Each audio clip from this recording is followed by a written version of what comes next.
Good evening, friends, and welcome to another Live Reality Games podcast. We are recapping Surviving Maine Season 2, the penultimate, episode 13, where we got to the final 5, and we're going to reach the finale next week. It's me and Liza this week. Liza, how are you doing? Hi, I'm good. I'm excited for the finale. Me too. I'm stoked. Yeah. This is my second notebook of notes from this season. I write Oh my really goodness. sloppily, but this is how far I'm already been from the second half of the season. Holy cow. There's so much, Liza. This has been such a stellar cast. I don't know how you're going to top it for season 3. Yeah, I don't know either. I'm sure you'll think of something with. Yeah. But for everybody who has not yet watched episode 13, good for your resume. We're about to spoil everything. So you need to head over to YouTube right now. Check that out. It just premiered live. And we're going to talk about everything, including our guest, who is the final 5th. What do they say? The god or goddess in the 5th place. That always happens. You know, it's always somebody who should have won the game. It always feels like that 5th and 4th place boot is somebody who's a real Survivor winner. Maybe they just need a 2nd or 3rd chance. And I have a feeling for you folks who haven't watched the episode, you're going to agree with me as well when you find out who it is. So let's get right to it. I was shocked and dismayed to have Becky with us today. Welcome, Becky. Hey, Kirk. Hey, Liza. Hi. So this has been one crazy Survivor journey for you. I kind of want to go back to the very beginning of your whole journey. How did you find out about Surviving Maine? What was your journey into that? I believe I saw a Facebook ad, and my partner and I had been talking about applying to Real Survivor for quite some time, but I'm a procrastinator, so I hadn't done that yet. And then I saw the Facebook ad and I was like, oh, maybe I should do this. And Taylor was like, yeah, you should definitely do it. And then I was like, if I don't make a video right now, then I'm never going to do it because I procrastinate. So I made just a 30-second video. I was like, hey, I'm Becky. I want to be on Survivor. Survivor always needs more queer people. So you should put me on there. And I just sent it in, not thinking that I would hear anything back, and then I did. That's awesome. And so here we are. You come into the season. So you're a Survivor fan. How much of a fan are you? Are you a self-proclaimed super fan? How many episodes have you watched? So my wife Taylor is a super fan. She would call me a normie. I think I'm a little above a normie, but I went away for school in 2014, and I came back and Taylor had seen all the seasons like in the 2 months that I was gone. So she was like, Becky, you need to watch this. So she started me out. I forget what season, but she started me out on her favorite seasons. And then I haven't seen them all yet, but I've seen most of them. So this episode starts from the last episode, just kind of blowing up. Brandon made a huge move. It didn't necessarily pay off. And the aftermath is crazy. There's a lot of group talking. We've seen that all season where people collectively get in groups and you can't break away from this big group. And you kind of see that in this. So what was the aftermath like from your perspective? It's hard to remember. I just remember being so upset that Becca had gone. And I felt very responsible for that because like if I had known that it would have gone to that point that Becca would have had a chance to go home, I would have rethought it. I don't know. But I was very upset about that. I was kind of upset with Tony because I didn't really understand what he had done at that time. I thought that he hadn't worked with me. I knew that he was going to get them to vote me, but I was upset that he didn't want to work more with me and that he didn't see that he was on the bottom. I also didn't know that he had such a tight alliance with Cameron. I did not know that at all. I think nobody knew that. Until the fire making challenge. Exactly. Yeah, that laid it all out.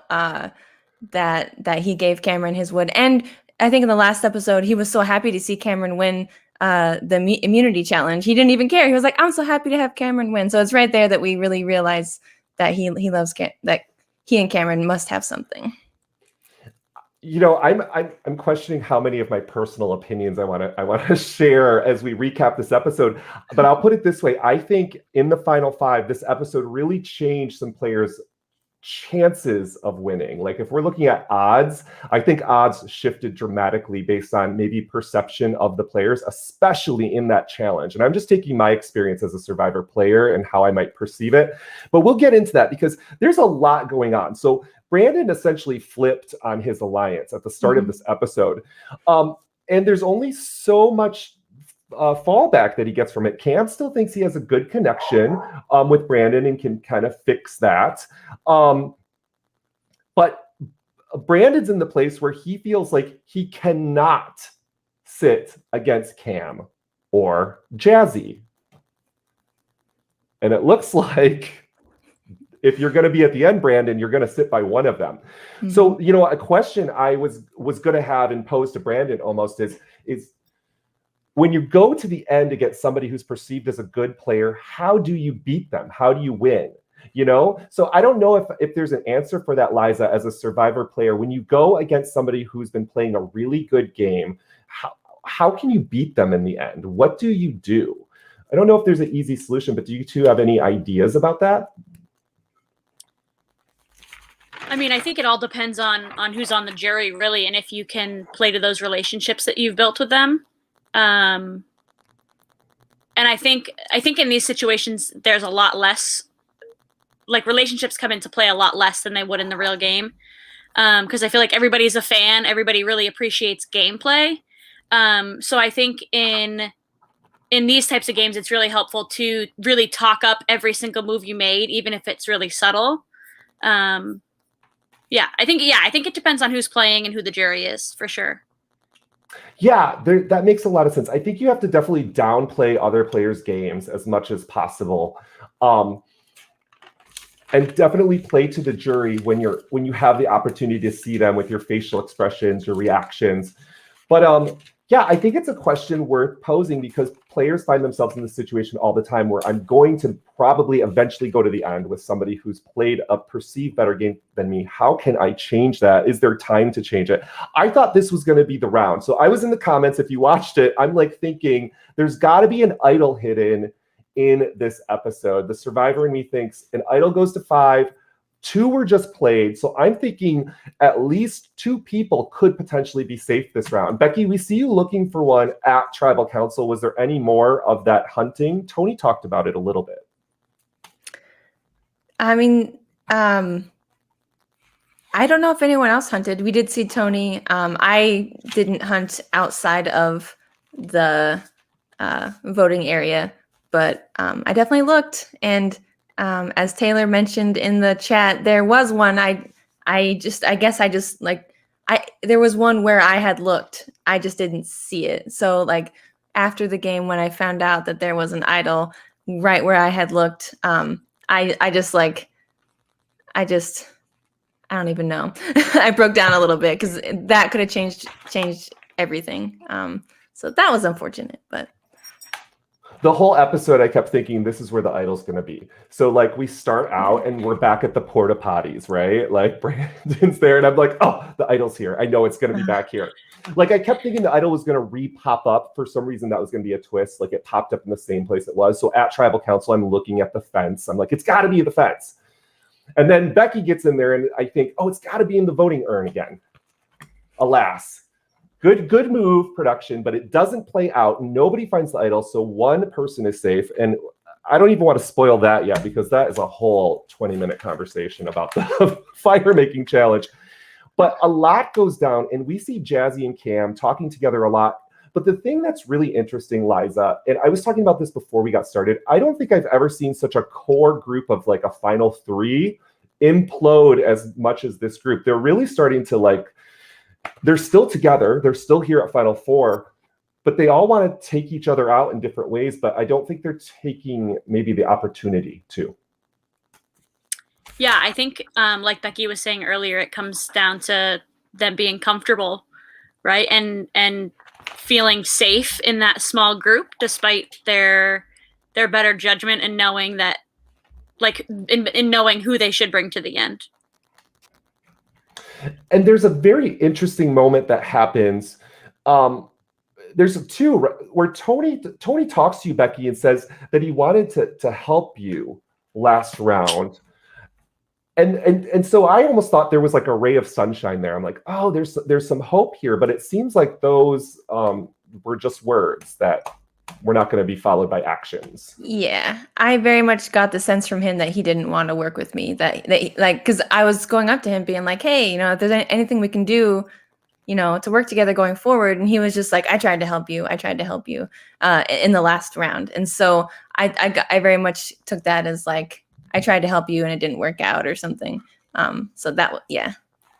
Kind of like I stuck my neck out as far as I could. And that's as far as I could do it. Yeah. You know, but last week and the week before with Taylor, I know we had talked about Tony having this great underdog edit. He's underestimated. He's in a perfect spot to maybe win Survivor if there's a big if he pulls off one like kind of like solid move, like that he can really own and articulate.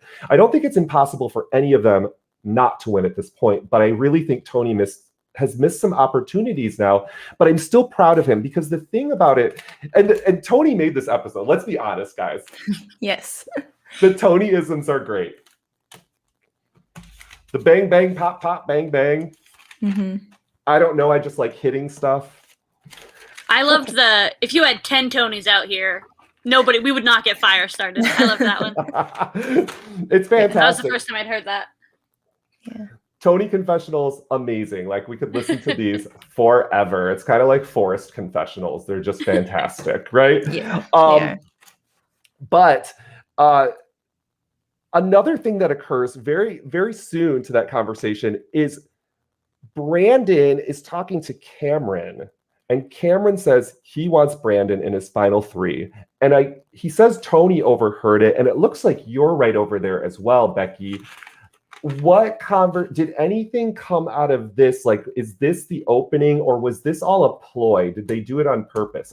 It seems weird to be so maybe confident in front of people that you're going to get to the end. Yeah, I don't remember. Like, okay. I did see the episode, and so I do remember that they, you know, it was obvious that was that before the challenge. That was before the challenge, right? Correct. That they were talking about that. Fascinating. I don't know why they would say that out loud in front of us. But I definitely tried to, you know, work that angle with Tony and say like it's obvious. So, and Cam's pretty much assuming you're going to be safe at this tribal council because you're so good at fire making. And one of the things players at home might not realize that players at LRGs get is we can sometimes deduce what the challenge is based on if we can see something getting set up. This is a part of the game, in my opinion. Figuring that out, trying to like anticipate what's the strength or the skill that's going to be needed in this challenge. Should we get rid of somebody else because of that? And I think they were smartly thinking that you were going to do well in the fire making challenge. But do you want to talk a little bit why you were so good at fire, why they knew that? They're all very nice. It's very nice of them. Yeah, I had made fire pretty much every night. I had practiced before coming to surviving Maine. My partner even bought me a machete just in case. She bought me a flint. And so like I lived in Massachusetts in a suburb that had like a little forest area. And I swear I was safe, but I did go out into that forest and like practice making fire with leaves and sticks and stuff. So I was very serious about the fire making. It was the one thing I thought I brought to the game. Absolutely. And we need people who make fires just to survive. If you haven't stayed outside overnight, just one night in your life, do it in your backyard and do it without a fire. You're going to be miserable. So, but let me get into the meta of Survivor. I think in 2021, and this might be more, Becky, you're a self-proclaimed casual viewer. I'm more of like a super fan. And I wonder if making fire in Survivor is now a target. like even at the start of the game, because in New Survivor, Final Four is fire. You're going to make fire if you don't win immunity, unless you're the one safe person, which is considered now one of the GOATs of the game sometimes. So, Liza, how does a Survivor player go about making fire without becoming a target at the end of the game nowadays? I don't know. Yeah, I don't know if I know the answer to that either. I think in Surviving Maine, it was very clear that Becky knew what she was doing when it came to fire. And even I think the players talked about it enough that even people watching who hadn't seen them at camp knew that Becky had it going into this challenge, and everybody was prepared. We set up cameras. We set up like an extra camera at Becky's station because we thought that she had it. I'm not sure how you avoid that stigma. And sometimes I don't know if you want to, right? You want to show that you can beat them and keep them comfortable at camp, I guess. Mm-hmm. Survivor is such a, like, I don't know, bipolar game sometimes, because to show that at the start of the game is such a strength for your tribe. It really brings tribe unity. I mean, you've seen it in this season, any season you watch, when the tribe finally gets fired, that's such a moment for everybody. But then it just increases this bullseye on your back as you get closer and closer to a potential fire-making challenge that could happen.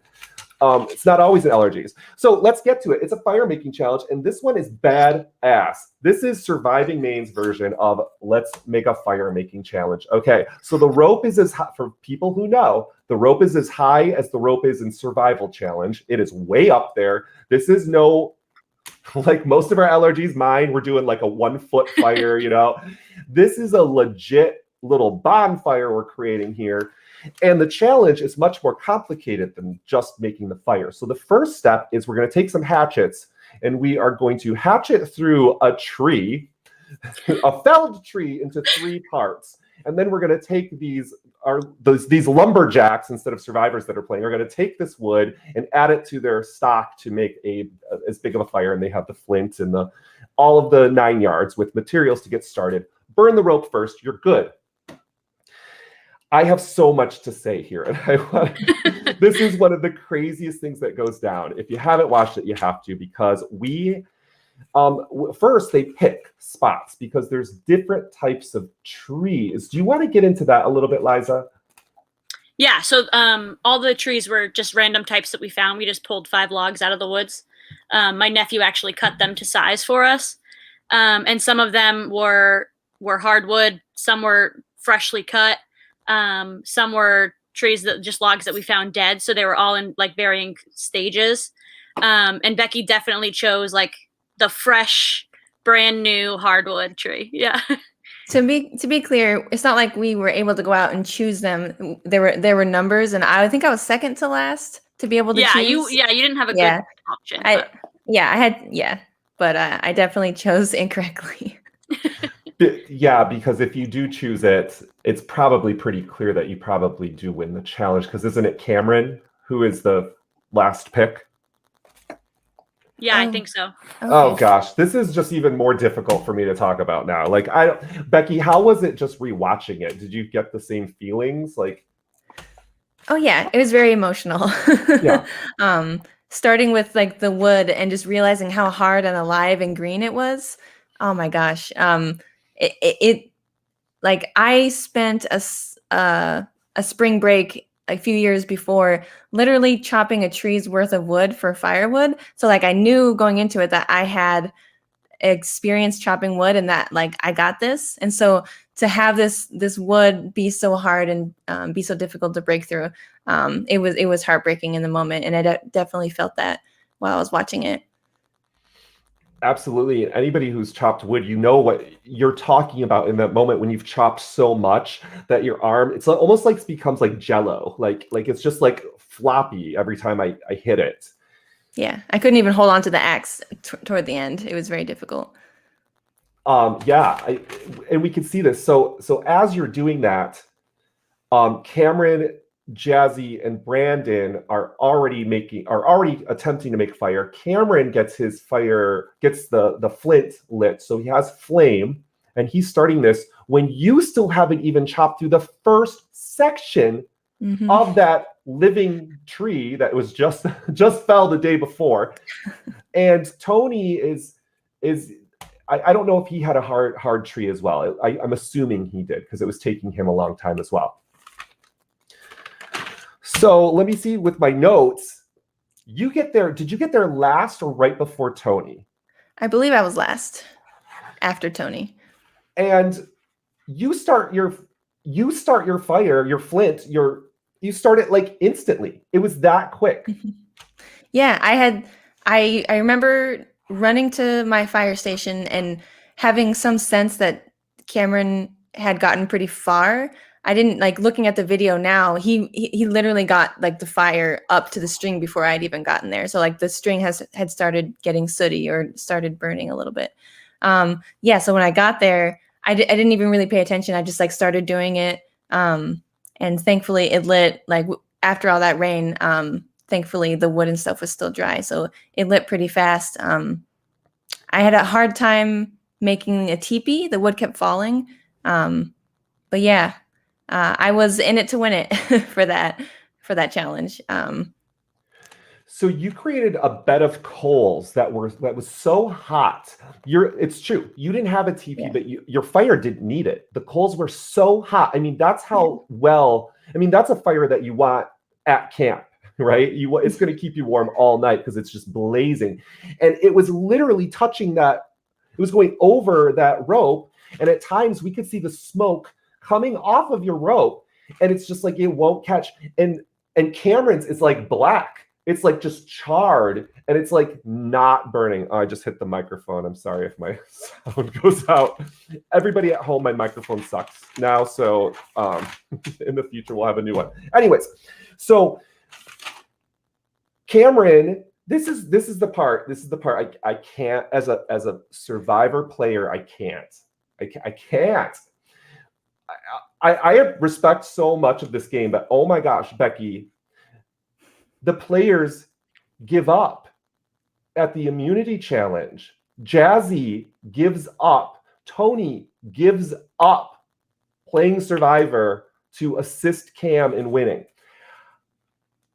I had a flashback. Becky, I don't know if you know this season. South Pacific, the winner of South Pacific, Sophie, demanding Albert, pick up my tiles, help me win this. I have to beat Ozzy, right? Like I have to beat this challenge to beat the challenge that who's going to win the game. In that situation, Probe said no. But this one's a little bit different because it's not like a station. It's not an endurance challenge, right? It's a station with limited supplies. And it's almost like a game twist. I forget what the word is called, but it's like when there's limited resources, how do you use those resources in the challenge? And so they give all their supplies to Cam, which makes him threefold in supplies. And Brandon then is in a lose-lose situation because he has turned on that alliance and flipped last round and then flipped back to save face and hopefully make it one round further and be able to win an immunity challenge, which his goal, right, is to get to 4. He said it, I can win final 4. I can't win final 5. But Becky, what are the thoughts and feelings as a Survivor player who knows your life is on the line, who's playing so hard, so well, and you see these other players just give up and just give their wood to another player? Just can you talk me through that a little bit? Man, I still feel the frustration well, like watching it today. Because you hear Liza, I'm going to talk about you. You hear Liza saying like, no, once they run out of wood, that's it.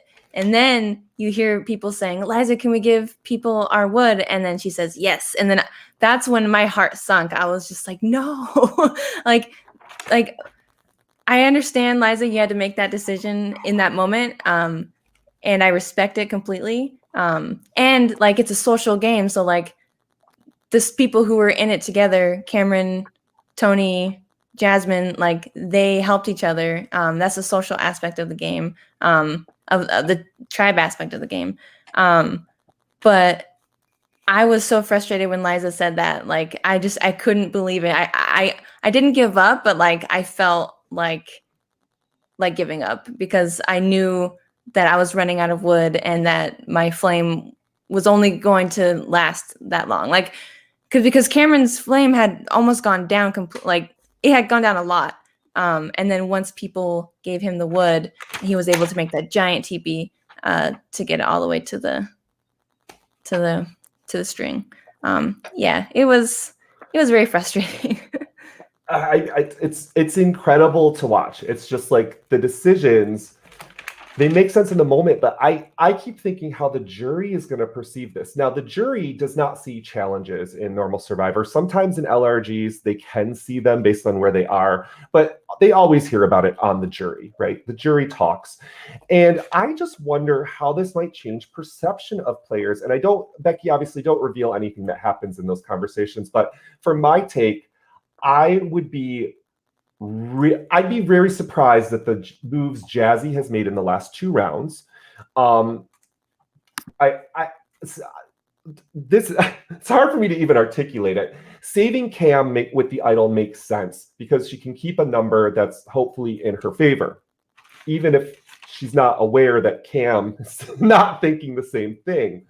In this episode, Jazzy kind of lets on that after the challenge that Cam wants her out. In fact, she says, from the lack of eye contact, I feel Cam wants me out. So was this a missed opportunity for Jazzy? I feel like it was. I feel like you played the idol on him. You give him wood. Now you're going to vote for him to win. What are you not going to give Cam? You're going to give him the win, basically, at this rate. So you have to, at some point, preserve yourself. And I felt like she was doing this the whole game until like last week. And so I'm still hoping that even if that's the case, the perception doesn't change and she can still like knock it out at a final tribal. But I think that's a risky move. Tony, I felt like needed something totally different here. Tony, by the way, he did post in the chat, if you didn't see this, that his flint broke. So in that sense, Tony, what else can you do? Like maybe that was your only move to make at that point. Would a better move? Here's a question. Is the better move, Liza, to split your wood evenly between other players? Is the better Survivor move here to go, here's 1 log for you, 1 log for you, 1 stick for you, 1 stick for you? I feel like that's the kinder, more Survivor winner move, in my opinion. I don't know. What do you think?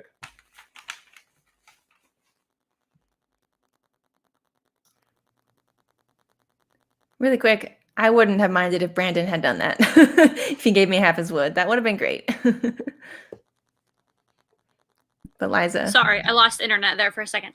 Yeah, I think that would have been smart, but I think Brandon still would have had to leave Becky out in that situation. Because it would still look like he was helping the enemy, right? I don't know. That's just like quick thinking. That's true. If Brandon is particularly in a very funny spot because of what just happened the round before, where I think Tony could have been very magnanimous. Mm-hmm. I don't think Tony would have been perceived poorly by his alliance if he had been like, oh, let's be fair, let's share evenly between each other. I mean, as Taylor's telling us right now, Cam is really fucking charming. We see this constantly. I want to be his best friend just watching the show. And so, that's a hard thing to balance. Like if somebody who's as charming as Parvati is chatting with you and you're like, yeah, I'll give you the world. I'll give you an idol. I'll give you this. I'll give you a free vote. I'll give you immunity.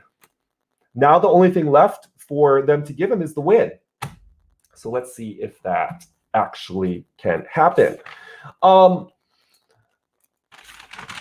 I say one thing, Kirk? Yes, please. You had mentioned the reactions of the jury, and Taylor actually pointed this out to me that when Cameron was talking about, well, I guess this might be a little ahead of it, but Cameron was talking about what happened in the challenge, and the jury had a reaction to what he was saying, and it didn't look positive necessarily. So just putting that out there as just something I noticed in this particular episode.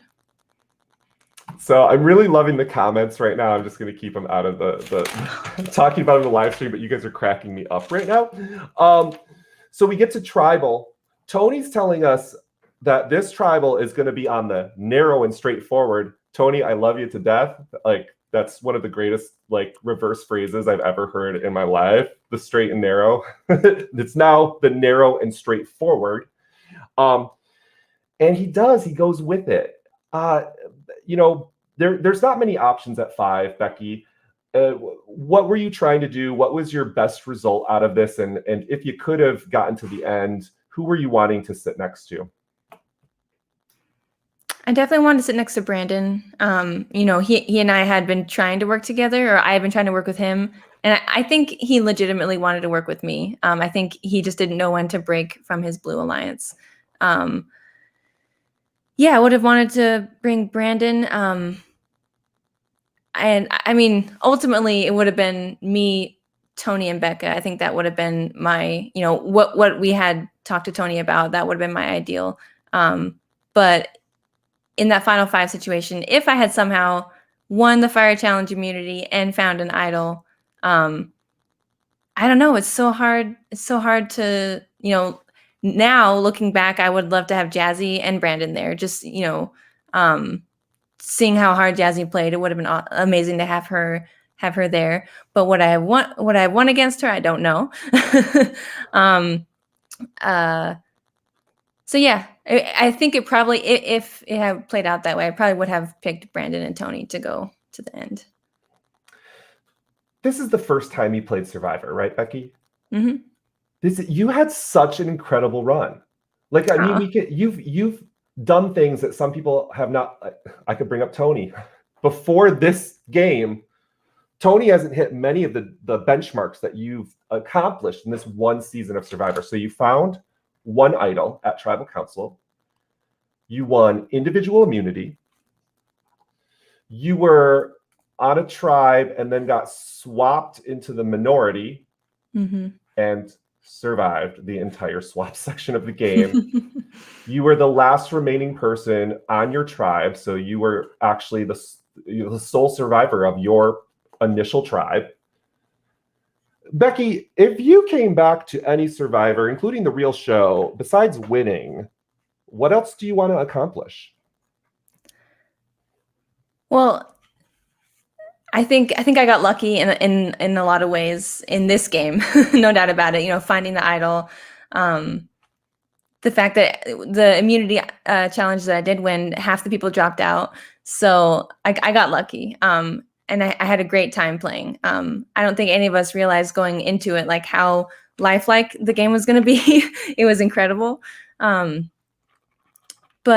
I think if I were to play again, I would focus a lot more on the social game. I think trying to build up the camaraderie, like the Skitter team, we didn't have a whole lot of that. Like in the night, we would hear the blue team off in the distance, like laughing and cheering, and it was just like, oh, like we were just sitting there in silence. And I think on that first night, part of it was because we had lost, and we knew that we were going to be voting someone out the next morning.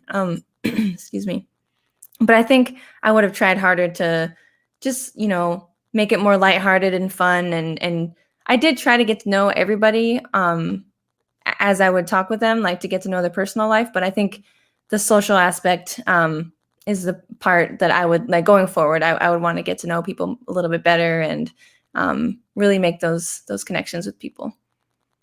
That's so interesting because coming across through the edit, your relationships with people came across as very authentic. Like I felt like I knew you, and so I love that you just want to continue to do that with more people that you meet when you play the game, and just have an even stronger social game, like you said.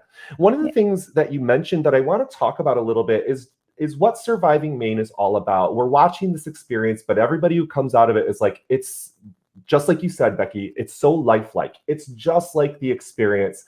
Do you want to talk a little bit more about how Surviving Maine is so close to Survivor, and maybe why other people that love this game should come out and apply?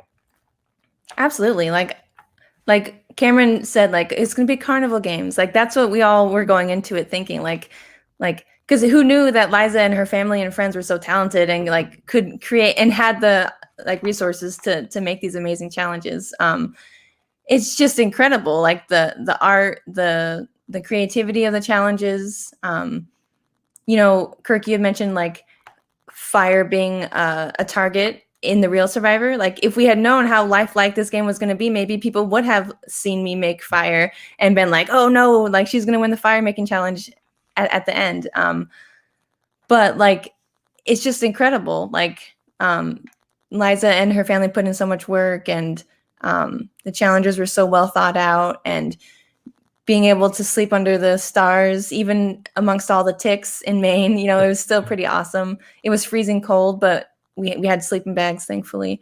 I just can't even say enough about it because it was just so incredible. And I think, you know, everyone who played has the same, like would say the same thing, that it's just amazing. Like it's a once in a lifetime experience for sure. I would love to play again. But it's definitely a once in a lifetime thing. That's so cool to hear. So you're mentioning all the bugs. I mean, when we're talking about lifelike, it's real in all the goodness and badness and all the trauma that you go through sometimes when you play these. You have any crazy bug stories? Not really. I mean, just constantly picking bugs off people. Yeah, I went, or ticks specifically. I went like going into this, and I still do have like I'm deathly afraid of ticks. So I didn't realize, I didn't even think about the fact that it was spring and that the ticks were coming out in full force. And so like in the very first thing we did was walk across this giant field of like weeds. And I remember like, I was like, they're going to make us walk through this field. Like we're going to be covered in ticks. So like, that was my first freak out, was like, oh my God, this is real. Like we're in the wilderness and I have to deal with ticks. But yeah, just like you'll see in the video, like us constantly picking ticks off of each other. Yeah. And then forest with the snake, that was a thing in and of itself. Yeah. And the birds, like I love birds. And so to be out there and hearing all the different birds, it was incredible. And it was cool. It's cool to hear in the video as well, the sound, all the birds. It's so cool to hear, and it makes me think a cool luxury item for some seasons still let you bring in a special item that you get to have. Binoculars would be really cool if you're a bird watcher, and also you could spy on people that are far away. This is my new item. If I play Survivor again, I'm bringing binoculars. It's a great idea. Just to watch the birds, though, right, Becky? We're just Yeah. bird watching here. Yeah, I'm a birder, so. And you can use it to spy on production. Absolutely. Ooh. Where are they putting those idols? Yeah. What challenge is coming up next? What are they setting up? Yeah. Why do they keep going in the porta potty? Yeah. Yeah, there's so that that it's this weird stuff that bonds people, like pulling ticks off of each other and getting into each other's hair at night. And it's just it's a weird experience, but it, like everybody says, it bonds you with strangers faster than bonding with like your family sometimes. Or like I have a new dog, bonding with my new dog is taking a lot longer than how I bond with people in Survivor. Any other, I'm thinking like, I like the like lighthearted stuff that happens at the start of the game. And that's part of what I kind of want to talk about right now, Becky. Like, how is the start of the game? Like you after that initial trauma, I have to walk through this field and there's all these bugs. And then there's sometimes this feeling of like, almost like social anxiety. Like, oh my gosh, I got to meet all these people. It's like going to school again for the first time. What was that whole start of the game like for you? Oh yeah, I mean, yeah, it's always a little awkward, I guess. You know, when you're first meeting people. Emily was my favorite person, I think. Like on the red team, I saw her when we were like we were all lined up before the show even started, and we weren't allowed to look at each other. But I saw her and I saw her hair, and I was like, she has great hair. Like I'm gonna play with her, and so. It was cool to, form that partnership with her and have a ride or die in the beginning. And And I think, yeah, there they are. There we are. Yeah, it was just cool to get to know all these people from different walks of life and to get to know a little bit. I was able to talk with Justin about being in the Marine Corps because my brother is in the Marines, and so I was able to bond with him through that. And yeah, it's always fascinating to form these relationships, and then as the game goes on, because it's all lighthearted and fun in the beginning, and then as the game goes on, and you start to see where alliances fall and who's been honest with you and who hasn't. Yeah, it's an interesting game. Yeah, and you, how did you feel you fell on like that original Skitter tribe? Well, in the beginning, I thought that I had it made. It was me, Emily, Toby, Justin, Katie. Like I thought that those 5 were pretty strong. And then the schoolyard pick happens when all the tribes, when we go into 3 tribes, and I realized like, oh, I'm not on their radar. Yep, there we are. I feel like I use this word a lot, but I was heartbroken with that schoolyard pick because I thought for sure that I was with them and that they would have picked me, but Emily and I were the last ones picked. Yeah. Split up. I mean, that's the tough Yep. part in this game is when you get split up like that. It is. And oh yeah, it's interesting. You stayed on Skitter the whole time. I did. Yeah. Skitter strong. Yeah. Lo and behold, that's why you deserve to be the last one standing, right? You stuck with it the whole time. And I was pointing out last week how when I popped this up, how interesting it is that the new Skitter tribe actually made the entire final 5 of this season. How strange that is. And that wasn't intentional, right, Becky? That just happened. You mean that the 5 of us? Yeah, like it wasn't like a outspoken alliance like that we decided when we were on that Skitter tribe. We definitely all got along really, really well though. When we were split up into that Skitter tribe. And so I think having that night with them probably and bonding with them was probably the reason why I was able to stay as long as I did. Like if Justin or Toby had been the single Skitter, like maybe Toby would have been, who knows? But I think we all got along really well and they were just a fun group of people. So yeah, they definitely, even though they voted me out in the end, they helped me get as far as I did. It's a really fun cast. And just looking at this picture really makes me, I feel when I do these, I feel like I get to know the entire season, even though I just know you guys virtually. It's kind of a little bit sad. Taylor was messaging a little bit earlier, I think, on one of the forums about how it's only 2 episodes left. I can't believe this is almost going to culminate and be done. So next week, guys, we have the finale. We have the final 4. Cameron, I call them the Charmer, Brandon, the Brains, Jazzy, Wonder Woman, and we have Tony, the underdog. He's underestimated, the underestimator. 100% underestimated. Like watching this just blew my mind because I didn't see any of the game that he played. So it was awesome to watch his game unfold. I think I even underestimated Tony before I watched this. I think I didn't get to see much of what he was doing in the moment. And I remember thinking like, wow, like I don't even know how to explain it. But just thinking that he was definitely an underdog and then since the season has come on, I've been so surprised to see all the things that he's done and all the things that he says that I just didn't ever see before. So he played it up pretty good.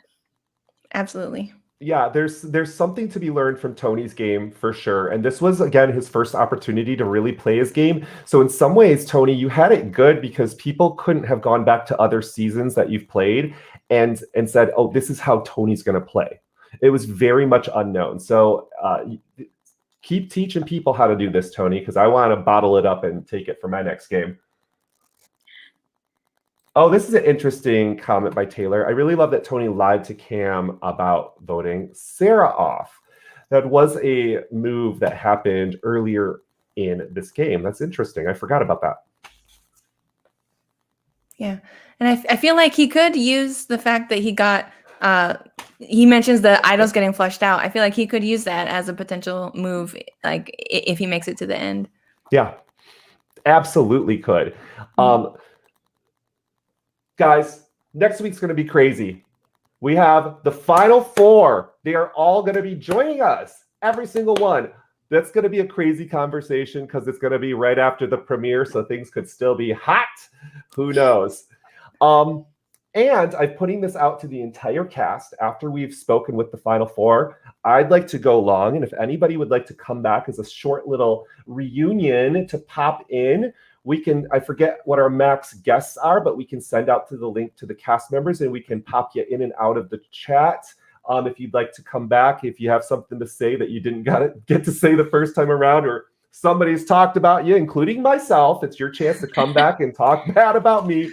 By the way, folks, if you don't know this, I got cast in a live reality game. I'm going to be appearing in the Michigan Mole coming up in just a couple weekends, where if you haven't played this game before, one person is the saboteur and they are sabotaging the game. We are going to be playing challenges to win money, but one person is the mole and we have to identify who that player is in order to stay in the game. So the question is, am I the mole? I don't know because they haven't told anybody. Gosh. So, okay. It sounds like so much fun. I'm super stoked. I wish you all the best, Kirk. Oh, thank you. Thank you. I just want to do something again. I'm fully vaccinated, people. I still social distance. I'm still not putting my gross out there in the world. So I'm really looking forward to having a nice, safe event and creating some stuff. But as we're talking about that, friends, if you want to know about a show like Surviving Maine Season 3 that you can probably apply for, head over to our live reality Facebook group, LRG Casting, where we periodically will post updates when we find out a LRG is casting. So join us there. Stay up with the updates. Maybe you can be the next robbed goddess of Surviving Maine. That's it for this week. We'll see you next week at the finale. Bye, folks.